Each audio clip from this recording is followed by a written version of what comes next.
Kuanzishwa kwa ushirikiano huu utaboresha huduma katika mkoa, lakini utaboresha huduma hasa za utalii tiba, medical tourism.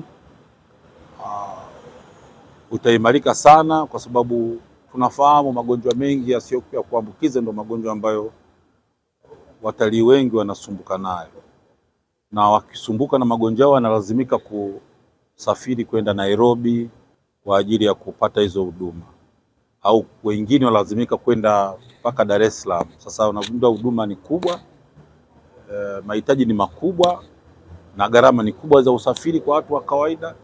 Kwa hiyo kuanzishwa kwa huduma hapa katika mkoa wetu utasaidia kabisa katika kupunguza gharama za matibabu kwa watu wa kawaida na pia kukuza utalii hasa kwenye kanda hii ya kaskazini.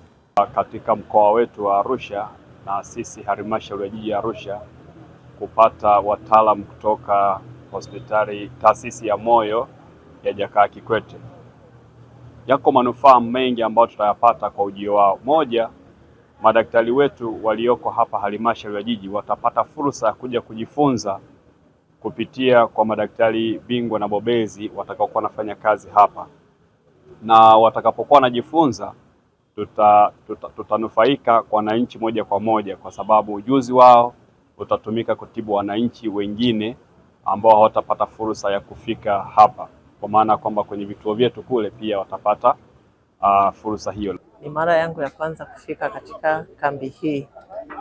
Kwa kweli huduma ya hapa nimeona ni nzuri, nimepokelewa vizuri na nimepata huduma na bado ninaendelea kupata huduma. Kwa hiyo namshukuru Mungu kwa hayo, ila ninazidi kumwambia Mungu naomba nipate huduma nzuri. Vipimo vinavyoendelea hapa vya moyo na maradhi mengine yanayopatikana kwa binadamu, na kwa kweli nimekuja hapa mapema majira ya saa 12:30 mpaka saa hizi muda wa saa 5 hii nimeshapata vipimo vya awali vya kupima pressure, kupima uzito na kusikilizwa na madaktari wa mwanzo.